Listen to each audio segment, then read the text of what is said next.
À tout lire aujourd'hui reçoit Patrice Guirao et ça me fait plaisir parce qu'on s'est rencontrés il y a très longtemps avec Patrice, on a un ami en commun et puis surtout le plaisir d'une émission patchwork un petit peu aujourd'hui parce qu'on a vraiment deux sujets qui vont se croiser, dont on va pouvoir parler, alors avec un symbole fort qui est ce travail d'auteur, mais Patrice, la musique, Patrice, les livres et le cinéma maintenant, ou en tout cas l'audiovisuel en ligne de mire. Patrice, bonjour.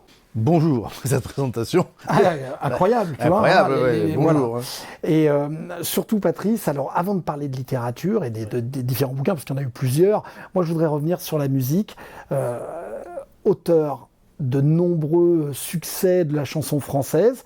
Est-ce qu'il y a eu d'autres expériences que la chanson française d'ailleurs? Est-ce que tu as écrit pour d'autres artistes qu'en français? Il y a eu des adaptations des chansons françaises qui ont été faites en anglais, en espagnol, là aussi en italien, en coréen. Oui, il y a des titres qui ont été pris et réadaptés dans d'autres langues par des artistes, en japonais aussi. Donc on a un peu ça. Jamais écrit directement pour un artiste étranger, sauf pour un espagnol. Pour les téléspectateurs qui ne te connaissent pas encore, parce que c'est vrai que tu es quand même maintenant quelqu'un de connu et de reconnu dans la profession, en tout cas, quels sont les grands titres de la chanson française que tu as signé en tant qu'auteur ou co-signé avec d'autres auteurs, pour nous rappeler un petit peu, nous remettre en mémoire tout ça? Oula, on va commencer peut-être par L'Envie d'aimer, qui est une des chansons qui est peut-être qui est devenue un gold en soi. Des chansons pour Johnny Hallyday, comme la toute dernière de son album Ça ne finira jamais, ou Ça ne change pas un homme. Prendre racine pour Calogero, L'important c'est d'aimer pour Obispo. Art Mengo aussi. Art Mengo, évidemment, parce qu'il fait tous les 4 premiers albums d'Art Mengo, mais là c'est une génération un petit peu que les gens ne connaissent pas forcément. D'où est venue cette envie, parce que tu n'étais pas au départ parti pour forcément devenir auteur? Qu'est-ce qui est arrivé dans ta vie pour ça? C'est peut-être un petit peu l'inverse. Bon, je suis toujours parti pour être auteur, mais la vie ne te donne pas la possibilité d'être auteur comme ça, en claquant des doigts, en disant à 18 ans, bah, ça y est, moi je vais être auteur, je vais vivre de ma plume. Alors, il y a certains, ça paraît pour certains, moi c'était pas le cas, pourtant c'était mon objectif. Donc j'ai fait d'abord un métier, j'étais ingénieur d'aviation civile, donc, ce qui m'a permis d'avoir du temps pour écrire, et puis les circonstances de la vie m'ont offert et ont voulu que j'ai pu, à un moment donné, vivre de cette plume, des chansons, et puis après je n'ai fait plus que ça, quoi, de vivre que de l'écrit, que des mots. Alors on a parlé des grandes chansons de la chanson française sur lesquelles tu avais écrit, mais il y a aussi beaucoup de comédies musicales, peut-être les rappeler aussi, toutes ces grandes comédies musicales. Oui, il y en a eu quelques-unes, il y a eu Les 10 Commandements, il y a eu Le Roi Soleil, il y a eu Cléopâtre, il y a eu Mozart, il y a eu Les Trois Mousquetaires, il y a eu Robin des Bois, il y a eu Bernadette, il y a eu Alive, un film musical avec Anconina, pour lequel j'avais fait toutes les chansons aussi. Et donc ça fait à peu près 8 comédies musicales, une en film et les 7 autres en spectacle vivant. Ce qui me permet maintenant d'arriver à la littérature, parce que le bouquin, justement, finalement, et tous les livres que tu as écrits, c'est pareil.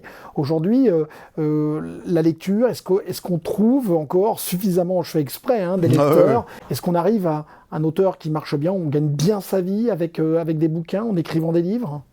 Alors je pense que c'est mathématique, hein. L'auteur qui vend énormément de livres, en droit d'auteur, touche énormément d'argent.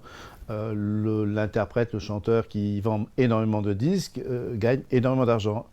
En revanche, il y a beaucoup plus de disques vendus que de livres vendus. Donc il y a beaucoup plus de gens dans la musique qui gagnent bien leur vie que de gens dans le livre qui gagnent bien leur vie. Ça, c'est une évidence. Et la reconversion du livre sur Internet, c'est quelque chose auquel les auteurs se plient, ou c'est quelque chose qui n'est pas encore, on veut avoir cette matière dans les mains? Le livre reste un objet important parce que la bibliothèque reste quelque chose d'important dans une maison. Un enfant qui évolue dans un univers familial où il n'y a pas de livre sur les murs, où il n'a pas la possibilité d'aller choper un livre et puis lire, c'est un enfant qui part déjà avec des handicaps. S'il peut voir un livre qu'à travers une tablette, ça n'a pas d'intérêt par rapport à un dessin animé ou un jeu vidéo. Donc le livre sur la tablette pour l'éducation et pour l'évolution des générations qui arrivent, à mon avis, est inutile. La tablette est utile quand tu es en voyage, tu as envie de te balader avec une valise de bouquins qui t'aime beaucoup la lecture. Bon, c'est parfait pour ce genre de choses. Quand tu es en confinement et que tu ne peux pas aller acheter de livres. Et tu peux pas acheter de livres, tu achètes ton e-book et tout va bien, quoi. Mais après, je crois que d'une manière naturelle, les lecteurs, ceux qui aiment la lecture, aiment l'objet, aiment le livre. La problématique du livre aussi, c'est son coût. Le livre coûte très cher, même trop cher. D'accord. Qu'est-ce qu'on pourrait faire? Parce que je sais que tu es souvent à l'initiative de nouvelles idées. Tu l'étais dans la musique, tu continues à l'être un petit peu. On en parlait en coulisses tout à l'heure. Qu'est-ce qu'on peut faire peut-être pour réduire ses coûts? Et puis surtout, qu'est-ce qu'on peut faire pour intéresser un petit peu plus ses lecteurs? Je sais que tu as des idées, alors sans dévoiler tous tes secrets, mais c'était intéressant parce que tu as une vision un peu différente. Et comme tu vis entre Paris et Tahiti, tu amènes aussi ce que peut amener le côté moderne et le monde moderne dans lequel tu évolues. Oui, on évolue tous dans le même monde, hein, c'est pas un problème. Mais il suffit d'avoir le bon sens paysan et regarder les choses comme on les voit et d'une manière très objective. Prenons un livre qui est édité par un éditeur quel qu'il soit en format broché, ce qu'on appelle un format broché. Le format broché coûte une fortune, ça coûte une fortune. Et on s'aperçoit qu'en fait, une grande majorité des gens attend que ce format broché paraisse en livre de poche pour qu'il tombe à 5, 6, 7 euros le produit. Donc ils ne l'achètent pas en grand format, ils voilà, il y en a l'achètent quelques-uns qui l'achètent encore en espèce de snobisme un petit peu, quoi. Enfin, c'est un peu méchant ce que je dis, mais on achète le grand format quand on a les moyens d'acheter le grand format pour être les premiers à lire le bouquin. Après, tout le monde attend la sortie en poche. Et quand tu regardes le top des ventes des livres, parce qu'il existe également comme pour les disques, tu t'aperçois que sur les 100 premières ventes, pas les 10, les 15, les 20, les 100 premières ventes, ce sont que des livres qui sont en dessous de 10 euros qui apparaissent. C'est-à-dire qu'en fait, c'est le livre de poche qui gagne le marché.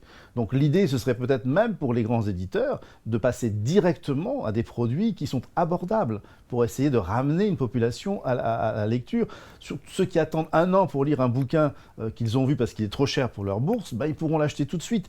Et la nappe, enfin l'étendue, le côté capillaire de la vente se fera certainement énormément. Et au lieu de vendre, je dis n'importe quoi, 20 000 bouquins, ils vont en vendre 50, 70 000 et on récupérera le marché du grand format, du format broché. C'est intéressant parce que ceux qui travaillent dans l'univers du livre, on se rend compte que le milieu de la musique, il y a eu le 45 tours, il y a eu le CD, il y a maintenant le digital. Finalement, le monde du livre n'a pas beaucoup évolué, n'a pas beaucoup changé. Il est assez archaïque quelque part. Ça me fait penser un peu au DVD.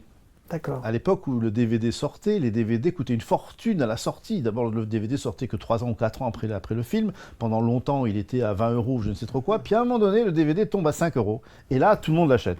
Bon, en même temps, il passe à la télé. Sauf que les bouquins ne passent pas à la télé. Donc, au lieu d'attendre que ce... Si je te confirme, le bouquin passe à la télé. Hein. Non, je veux dire, l'histoire, c'est pas toujours mis en fiction. Voilà, donc je veux dire, si on allait directement vers le marché simple du livre, on arriverait certainement à réintéresser les gens au livre. Un bouquin en France, je sais pas, c'est 20 euros. 20 euros, c'est quand même beaucoup, quoi. Moi, j'ai envie de rebondir justement sur tous tes livres-là. Combien de livres, combien de romans, là, aujourd'hui, à ton actif? Alors, je crois que je dois avoir 4, 6, 7, 8. C'est bien parce que comme tu t'en souviens plus, c'est chouette, tu écris. Ouais, voilà. Il y en a un prochain qui sort en septembre, il y en a 2 autres qui sortent l'année prochaine. Quelques-uns des grands titres, en tout cas, vas-y, pour nous rappeler au niveau des livres. Oui, au niveau de tes livres, les titres de tes livres. La série des Halles d'Orsay, que les gens ici connaissent. Qu'on connaît bien parce qu'on l'a vu aussi en télévision. Voilà, parce que c'est une série télé. Là aussi, un beau projet que tu as pu adapter en Polynésie avec des équipes polynésiennes. Ça a été aussi une démarche. C'est-à-dire qu'en fait, ça ne se fait pas comme ça. C'est-à-dire que les gens ne viennent pas d'un coup se dire tiens, on va adapter un livre d'un auteur tahitien et on va faire une série à Tahiti. C'est pas vrai, ça se passe pas comme ça. Il faut aller le chercher. Il faut aller vraiment... Combien de temps comme ça de travail pour arriver à ce résultat-là? C'est du travail et c'est du relationnel aussi. C'est-à-dire qu'il faut... Moi, pour raconter l'histoire d'Halles d'Orsay de la série, j'avais d'abord... on avait discuté avec Thierry Bruand qui était là de passage et qui était un petit peu dans le milieu de la communication. Dans la communication, tout ça. Et il me dit, ouais, c'est pas une mauvaise idée et tout. On peut voir. Et du coup, c'était Wallace Cotra qui était à François. On fait une réunion avec Wallace. Qui a beaucoup œuvré aussi. Ouais, il me dit, oui, c'est intéressant et tout. Mais bon, nous, on ne peut pas financer ce genre de trucs. On n'a pas les moyens à France Télévisions. Et j'avais gardé contact avec le producteur justement de Alive, ce film musical qu'on avait fait il y a quelques années. Dans tes réseaux. Oui. Voilà, donc je vais le voir, j'écoute, voilà, est-ce que ça t'intéresse? Il me dit, écoute, ça tombe bien, je monte un secteur de séries télé, puisqu'on a un diffuseur, on y va.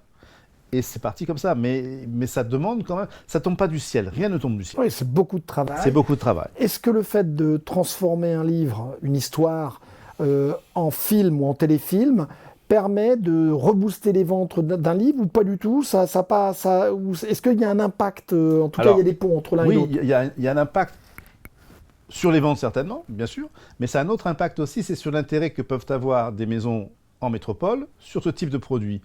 Du coup, on a intéressé les éditions Point Poche pour éditer la série des Halles d'Orsay en poche en métropole. Voilà. Donc là, en septembre-octobre, on a Croix-le et Liaoli qui sortent en format poche. Deux autres de tes livres, hein, voilà. Quand tu commences à créer des choses, tu aimes bien aller jusqu'au bout, aller tester les trucs, voir jusqu'où tu peux aller, si tu peux faire ça, etc. Tu inventes parce qu'en fait, t'es là pour ça, quoi. Et ouais, ça fait partie de ta vie, de ton plaisir. C'est pas un but en soi, mais c'est les opportunités qui font que, tiens, effectivement, et si on le faisait, allez, faisons-le. Et puis c'est un nouveau challenge. Et c'est un nouveau challenge. Voilà, on est dans l'aventure. Voilà. Après, que ce soit un grand truc ou pas, on s'en fout. Moi, ce qui était vraiment important pour moi dans cette histoire-là, c'est qu'on puisse venir faire ça à Tahiti, en Polynésie, montrer qu'il était possible de le faire ici et qu'on avait des talents ici qui étaient à même, tant au niveau de la technique qu'au niveau du jeu d'acteur, de pouvoir répondre à la demande.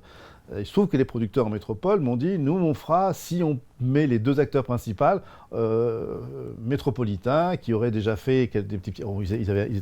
Bon, Casterman, ils sont connus, ils ont fait de la série, donc ils ont un peu plus d'ouverture sur le public français. Moi, j'y crois pas. Je pense qu'on avait sur place, effectivement, des gens qui auraient pu jouer ces rôles-là avec autant de talent et qui auraient apporté une couleur un peu plus locale. Ouais, que jamais. Mais c'est en train de bouger. On voit des séries maintenant très typées. Grâce à cette série-là, sont arrivées les séries d'après, les Bora Bora, Meurtre à Bora Bora, ou Meurtre à Tahiti, Coup de foudre à Bora Bora. C'est le fait qu'en fait, Halles d'Orsay a montré, a prouvé qu'il était possible économiquement de faire une série en Polynésie, qui a poussé d'autres producteurs à venir tourner en Polynésie. Tu es aujourd'hui auteur de livres et tu travailles là-dedans. Demain, puisqu'il y a eu la chanson, que tu continues, il y a les livres. Patrice Guiraud, demain, c'est quoi et il fait quoi ? Patrice Guiraud continuera à aimer sa femme, ses enfants et ses petits-enfants. Eh bien écoute, ça tombe très bien, puisque c'est le moment où on va t'entendre là, avec la voix de Patrice Guiraud, nous faire un petit extrait d'un de tes bouquins. Tu nous dis le titre du livre, s'il te plaît ? C'est le dernier de la série, c'est Tu vois. Et je ne vais pas lire un extrait à proprement parler, je vais lire l'avertissement. D'accord.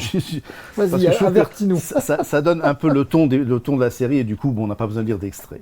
Alors, le premier avertissement, exposé dans Croix-le, le premier tome, reste valable sur ce livre également, tout comme il était pour les deux précédents, Liaoli et Si tu nous regardes.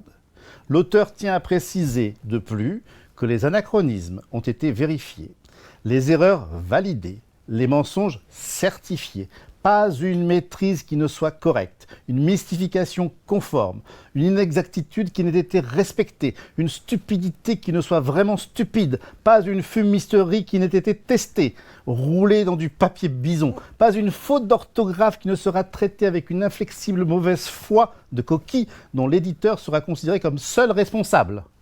Cette histoire est encore une fois une vraie histoire inventée, tout comme les personnages qui n'ont existé que sous forme de sosies virtuelles, de personnages réels, qui, elles, n'ont jamais existé sinon dans l'esprit alambiqué, pour ne pas dire tordu, de l'auteur. Il confirme que toute ressemblance avec qui que ce soit est le fait du hasard ou de la chance, et se désolidarise des deux. En tout cas, nous sommes avertis.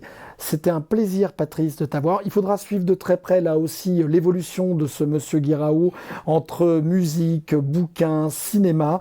À très vite, en tout cas, pour de nouvelles aventures et de nouvelles rencontres avec des personnages toujours aussi intéressants.